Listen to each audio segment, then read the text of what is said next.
Nos encontramos y nos reencontramos en un nuevo espacio de conversación aquí en CNN Chile. Hace algunos días se hizo conocida, incluso se viralizó una noticia que tiene que ver con el ayuno intermitente. Fue un estudio que se presentó en Chicago hace algunas semanas atrás. Lo cierto es que el ayuno es una herramienta que ha existido incluso desde nuestra historia evolutiva y queremos conversar sobre justamente el ayuno intermitente y para eso vamos a saludar a Carla Reyes. Ella es nutricionista y es académica de la Escuela de Medicina de la Universidad Diego Portales. ¿Cómo estás, Carla? Hola Macarena, un gusto estar contigo. Igualmente, pues este estudio que bueno, finalmente tanta gente se dejó llevar por el titular, ¿a qué hacía referencia?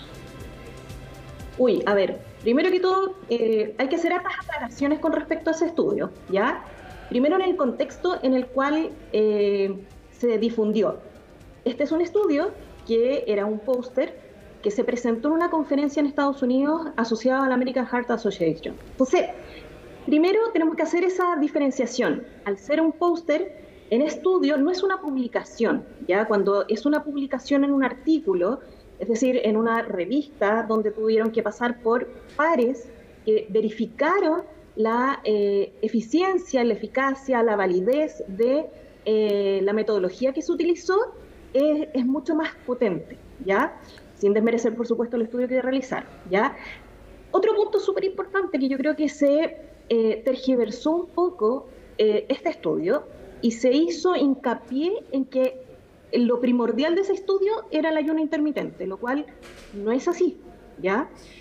¿Qué es lo que hicieron o qué es lo que ellos visualizaron? Porque este estudio fue un estudio observacional, ¿ya? ¿Qué significa esto? Que tomaron datos, ¿ya? Que es muy diferente a un estudio experimental donde las variables están súper controladas. Aquí no. Aquí solamente buscaron información en una base de datos donde se hizo un recordatorio de 24 horas, ¿ya? Que el recordatorio de 24 horas es una herramienta que se utiliza donde nosotros recordamos, como se dice, qué es lo que consumimos hace 24 horas o las últimas 24 horas, ¿ya? Entonces, ahí hay la primera variable que es súper interesante de poder considerar, que esa herramienta utilizada es de autoformulario, es decir, yo hago un recordatorio y voy escribiendo todo lo que recuerdo. No es que sea dirigido por un experto, ¿ya? Entonces ahí ya podemos tener algunos problemas, primero que todo. Segundo, el estudio, lo primero que verificó fue que, y buscó a aquellas personas que tenían una restricción alimentaria en cuanto a la cantidad de horas. Es decir, en una primera instancia no se habló de ayuno, sino que se habló en la reducción en el tiempo de en los tiempos de comida, ¿ya? Entonces se buscó dentro de todo eso aquellos que comían menos de 8 horas durante el día y ahí se asoció al ayuno, ¿ya? Entonces no era ayuno intermitente, ojo, era ayuno, ¿ya? Y ese ayuno tiene relación principalmente a 2 entrevistas, es decir, a 2 recordatorios de 24 horas, nada más. Es decir, no sabemos tampoco lo que está pasando con ellos semanalmente o cuáles son los factores que influyen en ese ayuno. Por eso no podemos hablar de ayuno intermitente, ¿ya? Porque el ayuno intermitente es una planificación, ¿ya? Es una herramienta y vamos a hablar de eso también porque me gusta mucho la aclaración que haces. Nosotros también desde este medio de comunicación fuimos prudentes en decir que este estudio tiene un contexto determinado, por lo tanto no hay que asumir por verdad de pronto tan solo un titular, sobre todo cuando para muchas personas esta herramienta ha tenido fines demasiado importantes. Y ahí quiero entrar, porque finalmente todos ayunamos, ¿cierto? Todos pasamos largas horas sin comer. Lo hacemos cuando dormimos, por ejemplo, ¿cierto? Solo que hay personas que lo pueden extender más y otras no, y otros la pueden hacer de manera planificada para poder obtener los beneficios del mismo. Entonces te quiero preguntar justamente por esta herramienta del ayuno intermitente, ¿cuánto nos puede ayudar? Insisto, todas las decisiones en torno a la salud tienen que ser guiadas por un profesional, pero justamente para poder avanzar en esta conversación. Sí, por favor, yo creo que eso es fundamental. Es decir, nosotros como definimos que el ayuno intermitente es una herramienta que tiene que ser utilizada en una primera instancia y planificada por un profesional de la salud, ¿ya? Como se dice, es intermitente, no significa que yo tengo que ayunar todos los días, ¿ya? Por lo tanto, el ayuno intermitente, además, la diferenciación que tiene con el ayuno es que yo lo planifico, yo lo programo y es individualizado, ¿ya? No es algo que yo puedo decir generalizado para todas las personas que tienen sobrepeso, obesidad o para X grupo etario, no. Es individualizado y por eso se requiere que haya una planificación y esa planificación la hace un nutricionista o lo hace algún profesional de la salud asociado a la nutrición, que en este caso también serían los médicos nutriólogos, ¿ya? Entonces, existen, como tú muy bien mencionabas, y esa es la diferenciación, es que existen otro tipo de ayunos, que es el tipo de ayuno, como menciona muy bien una nutricionista, que es Sofía Cienfuegos, que es la top, porque ella está estudiando continuamente. Hace muchos años, sí. Intermitente, tiene años de experiencia, ella indica que existe el ayuno natural, ¿ya? Que, por ejemplo, existe en muchas profesiones, no solamente la salud en general, yo creo que también ahí toca un poco el tema de los periodistas, que tienen turnos, ¿no es cierto? Trabajan de noche, por lo tanto vuelven en el día, o tienen una estructura de trabajo el cual no permite o no tienen el tiempo suficiente para poder comer. Por lo tanto, ahí están generando un ayuno, pero es un ayuno que puede mantenerse durante el tiempo. Es decir, lo normal, entre comillas, es que el ayuno dure lo que entre nosotros estamos en el tiempo en que nos vamos a acostar, hasta que nos levantamos y rompemos el ayuno con el desayuno, ¿ya? Esa es la estructura.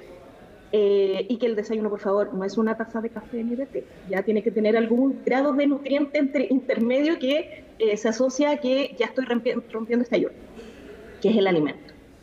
Existen también otras condiciones, por ejemplo, las condiciones o los factores socioeconómicos, que van a determinar evidentemente que al no tener recursos económicos yo tenga que ayunar, ¿ya? Y muchas veces sucede no solamente en adultos, sino que también puede suceder en niños.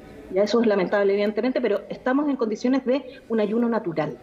Entonces, creo que es muy interesante poder definir que si alguien quiere llevar el ayuno intermitente, tiene que cumplir con ciertas condiciones, ¿ya?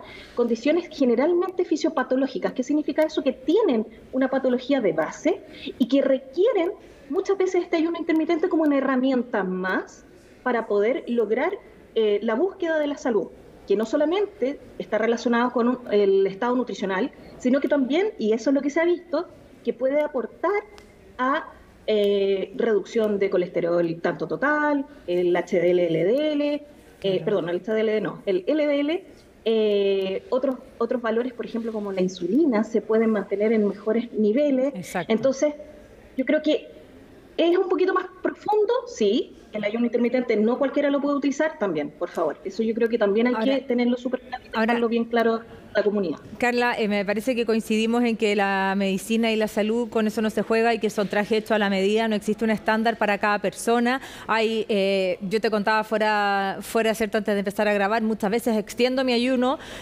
nunca sufriendo porque finalmente mi cuerpo tiene reservas suficientes y me aprovecho de esta ventaja que puede ser la autofagia, donde finalmente nuestro cuerpo se deshace de aquellas células y generamos esta renovación.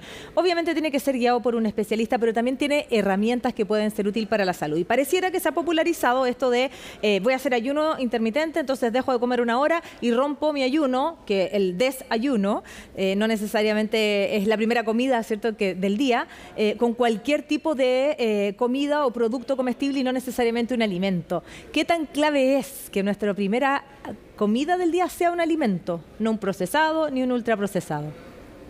Bueno, siempre se tiene que preferir aquellos alimentos que son naturales, queramos o no queramos, ¿ya? Porque desde el punto de vista nutricional, recordar que la nutrición es como la parte interna, todo lo que sucede internamente en nuestro cuerpo, pero el alimento es el que se encuentra por fuera, ¿ya?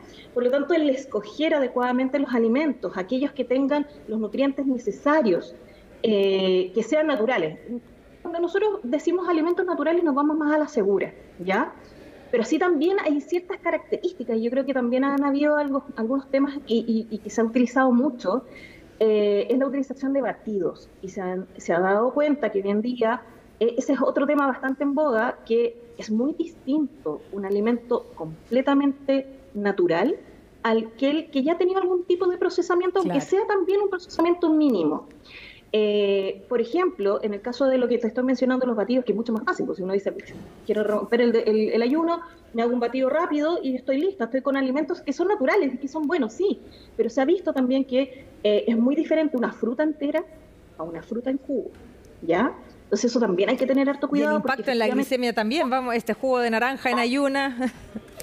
exactamente, tiene un impacto y hay muchos estudios asociados a que tiene un impacto desde el punto de vista de las curvas de glucosa, la utilización de insulina. Por lo tanto, lo ideal siempre, y lo más sencillo, porque si uno se fija y uno piensa también, es mucho más fácil lavar una manzana, picarla en cuatro y comérsela, a estar licuándola en la mañana sin tiempo, muchas veces.